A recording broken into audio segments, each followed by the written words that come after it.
नमस्कार साथीहरू, स्वागत छ आजको भिडियोमा।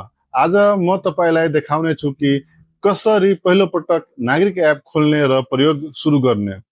यो एप नेपाल सरकारको आधिकारिक डिजिटल सेवा हो।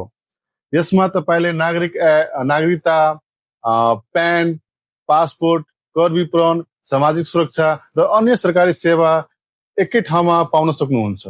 यस एप प्रयोग गरेर तपाईलाई लाइनमा बस्नु पर्ने झन्झट कम हुन्छ र साथसाथै अहिलेको सरकारले नागरिक एपलाई प्राथमिकता दिएर यसमा अझै सुविधाहरू प्लस गर्नेछ, जुन तपाईले मोबाइलबाटै गर्न सक्नुहुन्छ र धेरै कामहरू तपाईको मोबाइलमै सजिलो गर्न सक्नुहुन्छ। आजको भिडियोमा हामी स्टेप बाई स्टेप हेर्नेछौँ कसरी एप डाउनलोड गर्ने, कसरी रेजिस्टर गर्ने, कसरी आफ्नो प्रोफाइल बनाउने अनि कसरी डेस्कबोर्डमा सरकारी सेवाहरू प्रयोग गर्ने। यदि तपाई पहिलो पटक गर्दै हुनुहुन्छ भने यो भिडियो तपाईको लागि धेरै उपयोगी हुनेछ। ध्यान दिनुपर्ने कुरा के हो भने नागरिक एप तपाईले हाल्ने मोबाइल नम्बर जसको नाममा रजिस्टर भएको छ त्यसैको विवरण देखाउँछ। अब हामी बढौं भिडियोतिर। यसको चाहिँ स्क्रिन रेकर्डिङ गर्न मिल्दैन, त्यसको लागि म आफ्नो मोबाइलको स्क्रिन शेयर गर्न गइरहेको छु तपाईहरुसँग।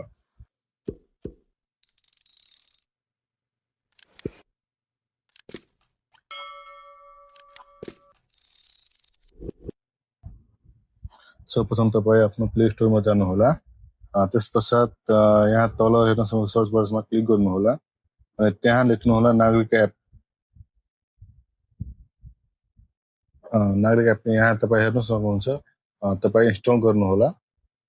इन्स्टल भइसकेपछि तपाईं ओपन गर्नुहोला। यहाँ हेर्न सक्नुहुन्छ, यसलाई ओपन गर्नुहोला। अनि तपाईको स्क्रिनमा यस्तो आउँछ। यहाँ तपाईं नेपाली र इंग्लिश दुवै हेर्न सक्नुहुन्छ। यहाँ जुन तपाईलाई मन पर्छ त्यसमा क्लिक गर्नु र एलाउ गरिदिनु होला अनि प्रोसेस गरिदिनु होला। अनि यहाँ तपाईं आफ्नो मोबाइल नम्बर दिनुहोला जुन तपाईको नाममा छ रजिस्टर। त्यसपछि तपाईको मोबाइलमा एउटा ओटीपी जानेछ, त्यो दिनु होला। यहाँ ओटीपी भेरिफिकेसन गर्नुपर्ने हुन्छ। त्यो नम्बर यहाँ दिनु होला, चाहे अटो हुन्छ भने आफै आउँछ। त्यसपछि तपाईको यहाँ आफ्नो नाम दिनु होला। त्यसपछि डेट अफ बर्थ चाहिँ विक्रम सम्बन्धमा दिनु होला र प्रोसिड गरिदिनु होला।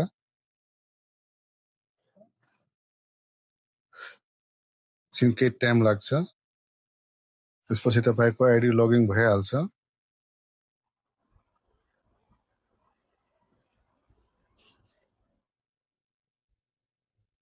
प्रोसिड गरिदिनु होला र फेरि तपाईको मोबाइलमा एउटा ओटीपी जान्छ। त्यो ओटीपी चाहिँ यहाँ दिनुपर्ने हुन्छ, चाहे अटोमा हुन्छ भने आफै अटोमा आउँछ।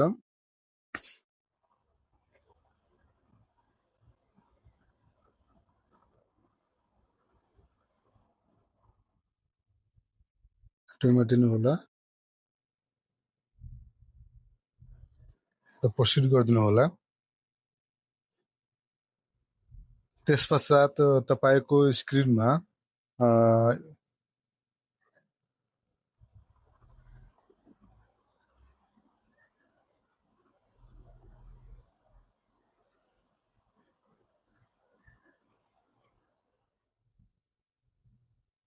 यस्तो आउँछ। यहाँ तपाई कुन डकुमेन्ट दिएर गर्न चाहनुहुन्छ, पासपोर्ट, नागरिकता, त्यो सिलेक्सन गर्नु होला। तर तल जुन डकुमेन्ट तपाई माथि सिलेक्सन गर्नुहुन्छ त्यो नम्बर दिनु होला। जस्तै म पासपोर्ट सिलेक्सन गरेको छु, त्यो पासपोर्ट नम्बर दिन्छु म यहाँ। र डेट अफ बर्थ एडीमा दिनु होला जुन मा हुन्छ तपाईको नागरिकता चाहे पास डकुमेन्टमा, अनि प्रोसिड गरिदिनु होला। अनि तपाईको स्क्रिनमा त्यो खुल्छ अनि यस्तो आउँछ। यहाँ तपाईँ हेर्न सक्नुहुन्छ national ID card, driving licence, PAN, citizenship, passport, voter, यो सबै तपाईँ यही एकै ठाउँमा पाउन सक्नुहुन्छ। र जुन डकुमेन्टहरू तपाईँ चाहनुहुन्छ त्यसलाई क्लिक गर्नु होला र त्यो नम्बर दिनु होला। जस्तै हेल्थ इन्सुरेन्सको छ तपाईको, यहाँ तपाईँ जुन नम्बर दिएको हुन्छ हेल्थ इन्सुरेन्स त्यो नम्बर दिनु होला र प्रोसिड गरिदिनु होला। यति गरेपछि तपाईको डकुमेन्ट नागरिक एपमा सो गर्छन्।